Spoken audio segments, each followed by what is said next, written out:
Sejauh apa cerita jembatan Bengkalis itu? Ini kan Ustaz dapat serangan luar biasa nih. Ya, memang kulil haqqa walaupun murran ya. Iya. Katakanlah yang baik itu walaupun pahit. Pahit. Saya kan ditanya waktu itu oleh masyarakat, Ustaz, betul nggak ada PSN Iya. untuk pembangunan jembatan Pak Ning Bengkalis? Pak, betul ada PSN untuk jembatan Pak Ning Bengkalis. Oke. Nah, mereka jawab, nggak ada Ustaz, katanya. Bukan pada posisi tidak mendukung. Oke, ya betul. Ya. Nah, ya. Sekarang saya dibully, sudah dikatakan tidak mendukung Ya, pembangunan betul. jembatan yang menjadi harapan masyarakat. Ingat, apa yang saya sampaikan itu adalah fakta atau jawaban yang ditanyakan kepada saya, dan pertanyaan itu saya tanyakan kepada Kementerian PU, dan jawabannya itu saya sampaikan lagi. Iya, nggak Ustaz tanyakan waktu itu sekalian sama yang bidangnya itu tadi dari Kementerian PU tadi. Memang udah benar ditandatangan oleh Presiden? Nggak ada. Tidak ada ditandangani oleh Presiden. Artinya seorang paslon yang menyampaikan di masyarakat Bengkalis itu bohong dong? Ya, itulah faktanya. Jadi kalau masyarakat Kampar tidak mendukung Dr. Mawardi, rasanya semangatnya pertama semangat keagamaannya, Iya. yang kedua semangat kedaerahannya yang harus dipertanyakan ya. Dan itu pun hanya ketua MUI, dan sekarang kan calon kepala daerah harusnya MUI apresiasi dong. Iya. Ya, Ada kan? kadernya. Ada kadernya menjadi pemimpin begitu. Ya, mudah-mudahan ya juga MUI provinsi tidak terkontaminasi oleh politik juga. Bismillahirrahmanirrahim. Assalamualaikum warahmatullahi wabarakatuh. Sahabat-sahabat SS, di tengah kesibukan seorang Ustadz Sarul Edi, seorang doktor dan anggota DPR RI periode kedua, saya diterima di kediaman beliau. Apa kabar, Ustaz? Alhamdulillah sehat. Sesehat jembatan Bengkalis yang akan dibangun ya? Enggak, beda lah. Beda ya? Itu benda mati kalau kita benda hidup. Oke. Ya, artinya sesehat masa depan janji. Ada. Yang sudah Kalau sekarang kita sehat tuh hari ini. Kalau janji kan yang akan datang. Oke. Itu belum pasti. Sejauh apa cerita jembatan Bengkalis itu? Ini kan Ustaz dapat serangan luar biasa nih. Ya, memang kulil haqqa walaupun murran ya. Iya. Katakanlah yang baik itu walaupun pahit. Pahit. Saya kan ditanya waktu itu oleh masyarakat, Ustaz, betul nggak ada PSN untuk pembangunan jembatan Pak Ning Bengkalis? Saya tidak jawab. Kenapa nggak jawab? Ya, karena belum tahu informasi. Iya. Saya kebetulan hari Rabu ya, kemarin itu rapat dengan Kementerian PU. Iya. Saya tadinya mau bertanyanya dalam forum. Iya, betul. Cuma nggak enak kan, bertanya dalam forum secara langsung begitu. Nah, maka saya tanya dalam saat menjelang rapat. Iya. Langsung ditanya kepada yang membidangi itu. Oke. Ada 2 dirjen yang membidangi itu. Pertama Dirjen Bina Marga, karena ini infrastruktur jalan dan jembatan. Yang kedua Dirjen Pembiayaan Infrastruktur. Karena kalau pembangunan infrastruktur itu menggunakan dana selain APBN, itu pintu masuknya adalah Dirjen Pembiayaan Infrastruktur. Nah, maka kebetulan mereka berdua ini di hadapan saya dan kami diskusi lah. Menanyakan tentang jembatan yang PSN. Yang dikatakan PSN. Saya cek pada mereka, Pak, betul ada PSN untuk jembatan Pak Ning Bengkalis? Oke. Nah, mereka jawab, nggak ada Ustaz, katanya. Nah, seperti apa kemungkinannya? Kalau untuk saat ini tahun 2024. Ya, untuk dalam waktu dekat ini susah. Susah ya. Apa alasannya? Karena Bengkalis, Pak Ning Bengkalis itu trafficnya kecil. Nah, postingan saya adalah menyampaikan jawaban dari yang orang Kementerian PU itu di IG ya. Maka saya juga Kementerian PU. Nah, PSN jembatan Pak Ning Bengkalis tidak ada. Kementerian PU lagi, kemungkinannya salah satu alasannya trafficnya masih lemah. Dan itu yang buat mereka marah. Jadi bukan pada posisi tidak mendukung. Ya betul. Ya. Nah, Sekarang saya dibully, sudah dikatakan tidak mendukung pembangunan jembatan yang menjadi harapan masyarakat. Ingat, Bengkalis itu padahal bukan menjadi dapil saya, tapi saya punya kontribusi untuk selalu memperjuangkan Bengkalis. Di antaranya jalan lingkar di Pulau Rupat. Itu saya masukkan untuk pembangunannya bahkan sebelum impres jalan daerah itu masuk. Ya, saya kebetulan berkoordinasi dengan Pak Samsuar, katakan bahwasanya jalan lingkar di Pulau Rupat itu APBD Bengkalis nggak kuat membangun. Dulu pernah dibangun oleh APBD Bengkalis, Mutias, tapi bermasalah. Nah, kita bangun kemarin melalui impres jalan daerah. Kemudian pemecah ombak, gelombang yang ada di Pulau Rupat dan Pulau Bengkalis. Itu saya suarakan. Belum program-program yang sifatnya IBM, infrastruktur berbasis masyarakat kita. Mulai dari rehab rumah, SPS, mulai dari Pansimas, mulai dari kemudian pisau.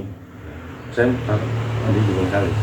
Jadi apa yang saya sampaikan itu adalah fakta atau jawaban yang ditanyakan kepada saya, dan pertanyaan itu saya tanyakan kepada Kementerian PU, dan jawabannya itu saya sampaikan lagi. Ya, nggak usah tanyakan waktu itu sekalian sama yang bidangnya itu tadi dari Kementerian PU tadi. Memang udah benar ditandakan oleh Presiden? Nggak ada. Tidak ada ditandangani oleh Presiden. Artinya seorang paslon yang menyampaikan di masyarakat Bengkalis itu bohong dong? Ya, itulah faktanya. Dan itu pintu masuk mereka untuk tempat-tempat itu memarahi Ustadz. Soalnya itu kan resiko ya. Yang namanya orang ya sedang bersaing, apapun yang kita katakan pasti dianggap. Ini maklumin itu ya. Tapi Ustadz, kita alihkan sedikit lah. Ini kan kapasitas saya bertanya kepada Ustadz ini ada dua. Pertama sebagai anggota DPR RI ya, kedua periode, yang informasinya tetap di Komisi 5 ya? Tetap masih Komisi 5. Alhamdulillah. Nah, kapasitas kedua adalah sebagai ketua tim sukses Samsuar Muadi. Gimana perjuangannya? Alhamdulillah, perjuangan kita pada tim ini insya Allah bekerja terus, dan kita berharap sampai titik akhir kita bekerja dengan tulus, ikhlas. Ya, mungkin Pak Samsuar tidak mengandalkan duit, keterbatasan kalau kita lihat, tapi insya Allah yang mendukungnya itu dengan penuh keikhlasan. Meskipun ada framing bahwasanya Pak Samsuar tidak bekerja, tidak buat apa-apa, kan lucu ya. Seorang gubernur, saya selalu menyampaikan, alhamdulillah kalau dari penjagaan ya pembangunan keagamaan Pak Samsuar luar biasa. Ya betul. Pak Samsuar sudah mengkonversi bank konvensional, Bank Riau itu menjadi bank syariah. Itu nggak tanggung keberanian seorang pemimpin. Yang ada hanya di Aceh, di NTB. Aceh itu maklum karena dia ada peraturan syariah di sana, undang-undang syariah. Kemudian di NTB itu memang backgroundnya itu adalah alumni Al-Azhar. S1, S2, S3-nya seorang buya gitu, seorang kiai. Ini orang Samsuar manusia biasa, tidak latar belakang, cuma tidak punya latar belakang ilmu agama, cuma punya semangat keagamaan yang luar biasa sebagai pemimpin ya. Sebagai memimpin. Kemudian apa yang dijanjikan oleh paslon lain itu justru sudah dilaksanakan oleh Pak Samsuar. Iya betul. Pertama, mengkonversi bank Iya, keuangan. Ya kalau di Pemprov itu hanya satu iya, keuangan itu, hanya Bank Riau, dan itu sudah dikonversi bank syariah. iya. Membangun memperhatikan pendidikan Al-Quran. Oke. Pak Samsuar itu sudah membuat kebijakan memberikan bantuan keuangan khusus ke setiap desa. Bisa cek di setiap desa itu. Ada variasi setiap tahun itu, ada 200, ada 150 gitu, ada 180. Dan salah satu kegunaannya itu adalah untuk memberi gaji guru ngaji atau guru tahfiz.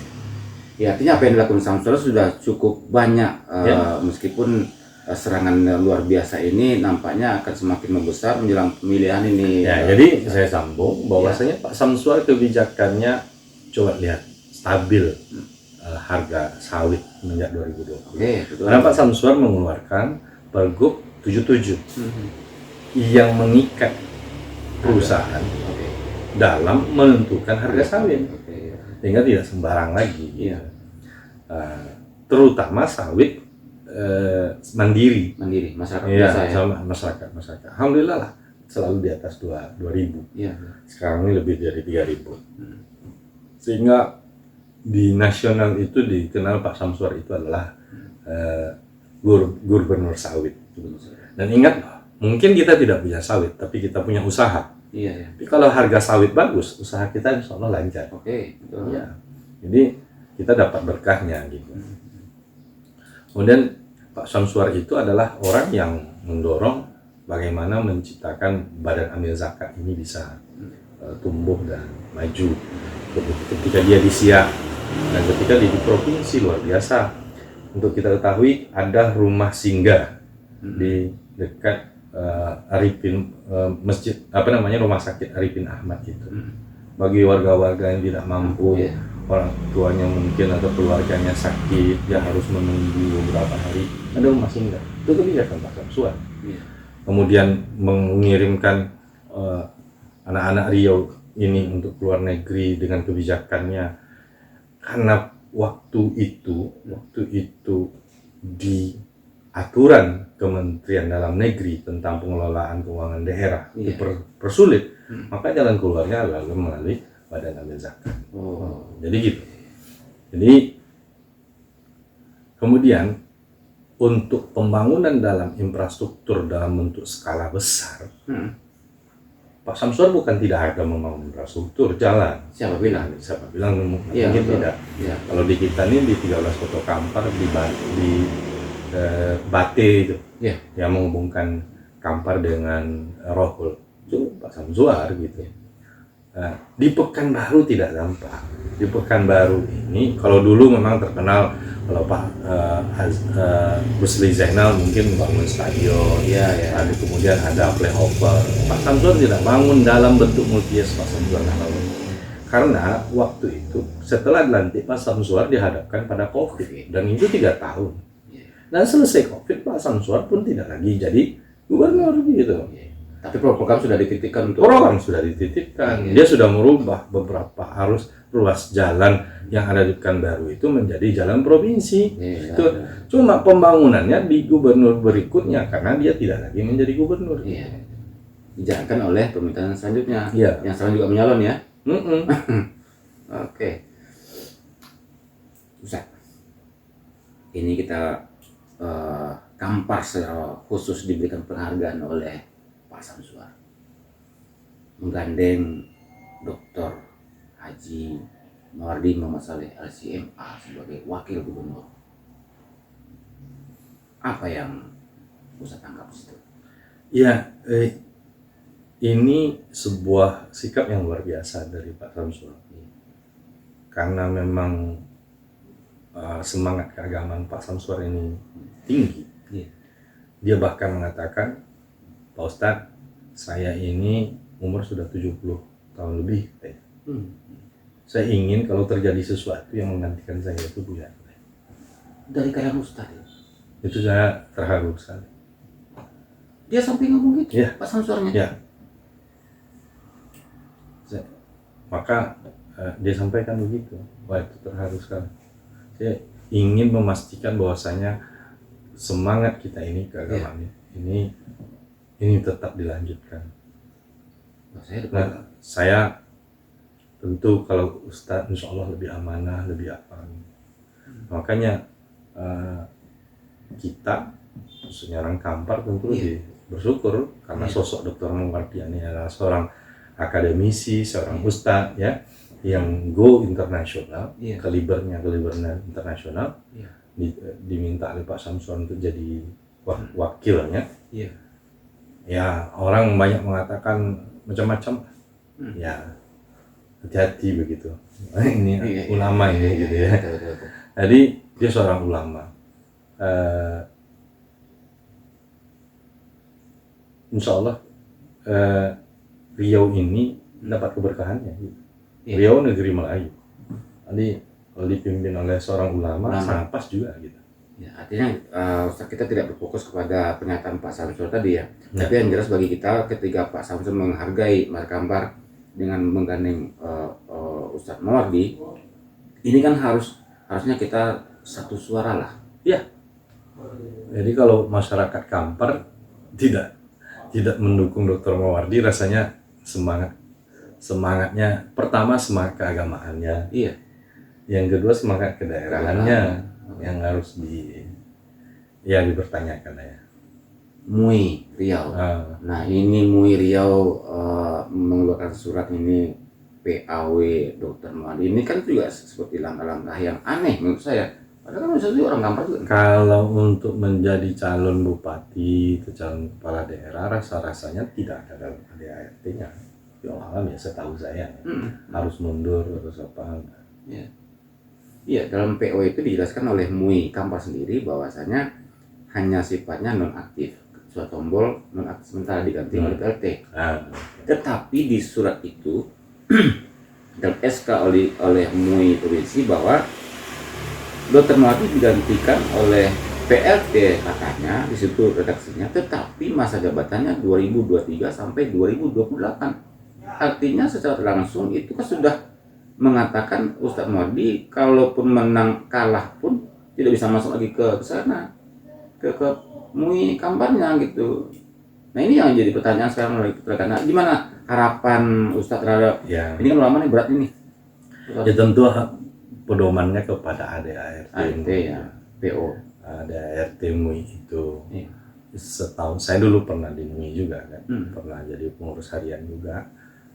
Setahu saya yang harus mundur itu adalah ketika dia menjadi ketua partai.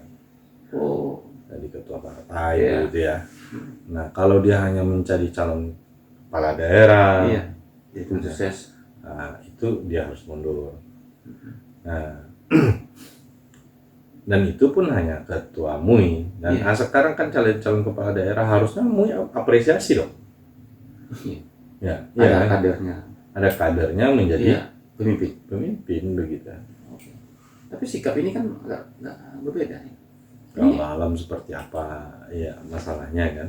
Ya, mudah-mudahan ya juga MUI provinsi tidak terkontaminasi oleh politik juga. Tapi sepertinya sudah terkontaminasi. Allah. Ya. Jadi ini saat saya akan bacakan hadis ataupun ayat Al-Quran.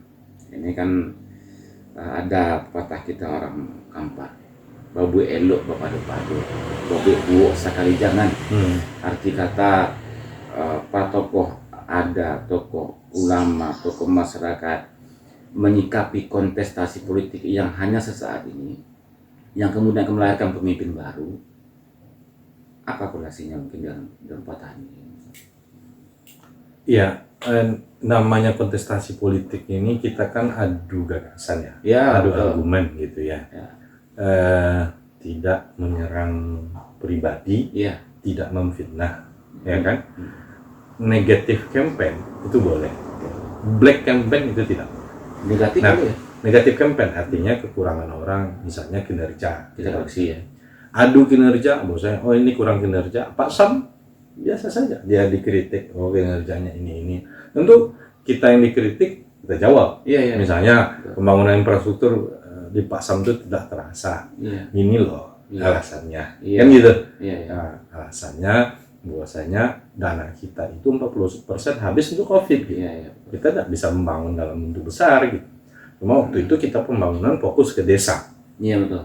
fokus pada penyelamatan nyawa. Betul. Nah, kan orang tidak anasu ada umajahilu. Manusia itu akan menentang apa yang dia tidak ketahui gitu.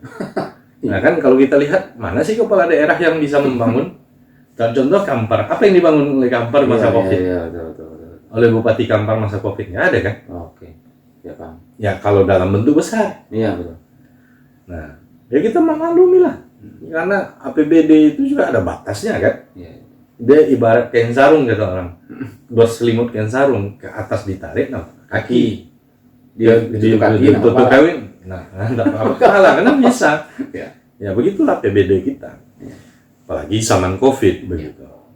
Nah, silakan adu argumen. Misalnya paslon nomor 3, apa prestasinya? Apa kekurangannya? Kritik saja. Iya. Nah, paslon nomor 1 begitu juga nomor 2, apa prestasinya? Adu argumen gitu. Jangan bohong ya. Jangan fitnah. Jangan Jangan bohong. Jangan gitu. bohong. Seperti PSN tadi Bekalis ya. Ya kita harus memberikan intinya, kita ini karena harus memberikan pendidikan politik Ya. ke masyarakat. Itu yang penting. Saya selalu mengatakan bahwasanya kita terjun di politik, mungkin masa jabatan kita nggak lama, tetapi harus ada sunnah hasanah. Nah, pendidikan politik yang baik yang kita berikan. Apa itu maksudnya? Sunnah hasanah. Maksudnya apa? Biar Ya artinya pelajaran baik yang bisa menjadi contoh di generasi kita. Kita ini kan betul. akan ada masanya akan meninggalkan panggung politik ini. Saya lah sekarang. Iya. Akan ada masanya meninggalkan panggung politik ini. Berganti. Dan yang saya harapkan ada pelajaran yang diambil oleh generasi berikutnya itu. Saya ada pelajaran yang diberikan oleh Syahrul Aidi zaman dia dulu menjabat. Itu. Oke. Bukan pelajaran untuk membohongi. Ya bukan pelajaran buruk gitu. Iya. Ya kan, bukan pelajaran buruk tetapi pelajaran baik. Dan ini yang cocok dengan hadis Rasulullah, man sanna sunnatan hasanatan falahu ajruha. Jadi kalau kita meninggalkan pelajaran baik, kita dapat pahala gitu. Iya. Tapi kalau kita meninggalkan pelajaran buruk, kita mendapat Double. dosa yang mengalir. Dosa mengalir dan mungkin double ya. Ya, dosa mengalir. Sudah bohong sama masyarakat, bohong sama Tuhan gitu. Ya, jadi politik tidak menghalalkan segala cara. Oke, saya sepakat. Nah, artinya tidak dengan fitnah, tidak dengan berbohong, tidak dengan adu domba, gitu. Tapi ya kadang-kadang orang tidak bisa membedakan mengkritik dengan menjatuhkan nama, memfitnah, gitu ya. Itu harus beda. Dalam konteks politik, ada tokoh politik mengatakan negative campaign is okay, tapi black campaign no way. Nah, black campaign itu sesuatu menuduh, menuduh, menjustifikasi, gitu ya, menyerang pribadi, itu tidak boleh. Nah, siapapun masuk ranah politik ini, dia pasti akan kesenggol, akan dia dibaca seluruhnya, dibaca seluruhnya. Maka harus adu gagasan, adu kinerja gitu. Ya Ustadz, ini apa harapan Ustadz terhadap MUI Kampar dan MUI Riau yang saat ini sedang diskusi panas lah ya, kemudian apa harapan konkretnya terhadap masyarakat Riau dan Mas Kampar terhadap pilgub-pri yang datang? Ya harapannya ikut dalam menyejukkan suasana politik yang saat ini pasti hangat ya, pasti hangat. Jadi jangan ikut memperkeruh, tetapi ikut dalam bisa menyejukkan, bisa adem kan kalau ya ikut saja aturan apa memang kalau itu ada ART-nya is okay gitu. Tentu sebuah organisasi itu kan rujukannya kitab sucinya ada ART gitu. Iya betul. Ya, kalau selama ikut aturan semuanya akan sepakat. Aman-aman saja ya. Tapi kalau ada intrik-intrik lain pasti akan membuat suasana pasti gaduh. Ya. Ya untuk masyarakat Riau khususnya Kampar mungkin. Ya, kepada masyarakat Kampar, ayo ini peluang bagi masyarakat Kampar untuk menentukan sikap mengangkat warga Kampar gitu. Kesempatan warga Kampar untuk menjadi wakil gubernur, maka satukan barisan, berikan dukungan yang kepada warga Kampar, sehingga apa? Ada marwah, karena memang Pekanbaru itu milik Kampar dulu. Ibu kota Provinsi Riau itu tanahnya itu Kampar dulu. Jadi ada juga ya masanya yang memang ya bergilir juga ya. Kalau di pesisir pernah jadi gubernur, kemudian dari Inhil pernah, dari Inhil pernah, tapi Kampar ini belum pernah kan? Ya, sekarang juga. Dulu orang Kampar nggak pernah di DPR RI, pernah tapi lama sekali. Di saat 2019, alhamdulillah kekompakan masyarakat Kampar mengantarkan saya menjadi anggota DPR RI. Dan 2024 kekompakan masyarakat Kampar mengantarkan 2 putranya menjadi anggota DPR RI. Iya betul. Nah, saat manfaatnya sudah dirasakan tentunya oleh masyarakat Kampar keberadaan kami di DPR RI. Nah, saat ini ada warga Kampar yang akan menjadi calon wakil gubernur. Ayo kita sama-sama untuk mendukung Dr. Mawardi Muhammad Saleh LCMA, seorang ulama yang kalibernya jauh dari saya. Nah, insya Allah akan ada kebaikan bagi Kampar, bagi Riau tentunya, karena memang beliau berkiprah selama ini tidak hanya di Kampar, tetapi juga di Riau, bahkan di Indonesia. Insya Allah akan mendatangkan kebaikan bagi negeri ini. Karena konsepnya seorang pemimpin itu adalah jalbul masoleh wadarul mafasid. Orang yang kita yakini akan mendatangkan banyak kemaslahatan, dan orang yang kita yakini yang akan bisa menghindarkan banyak kemudaratan. Jadi tugas pemimpin yang akan kita pilih itu adalah tugasnya bagaimana mendatangkan banyak kemaslahatan dan bagaimana menghindarkan pada kemudaratan. Jadi ingat, ini ulama yang dicalonkan, bukan calon yang didukung ulama. Pasti beda ya. Ini ulama yang memang berada pada posisi pemegang kebijakan. Jadi ini adalah ulama yang dicalonkan, bukan calon yang didukung ulama. Posisinya beda. Nah, ini dia yang akan ada di posisi pemegang kebijakan. Ya, kalau calon yang didukung ulama, bukan ulamanya pemegang kebijakan setelah terpilih. Iya. Ya, jadi Bapak Ibu, mudah-mudahan kita tetap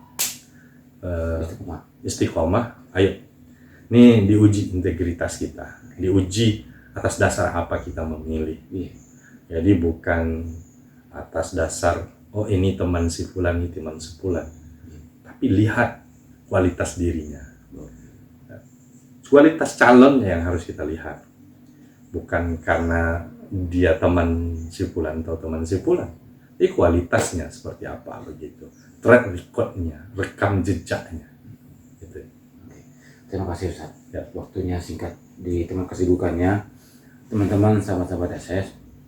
Waktu yang singkat ini luar biasa sekali. Saya pengennya lama-lama sama Ustaz ini, karena jangan-jangan juga jumpa ya.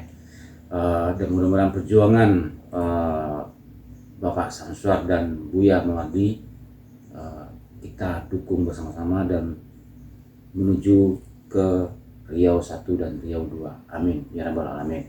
Makasih waktunya teman-teman. Assalamualaikum warahmatullahi wabarakatuh.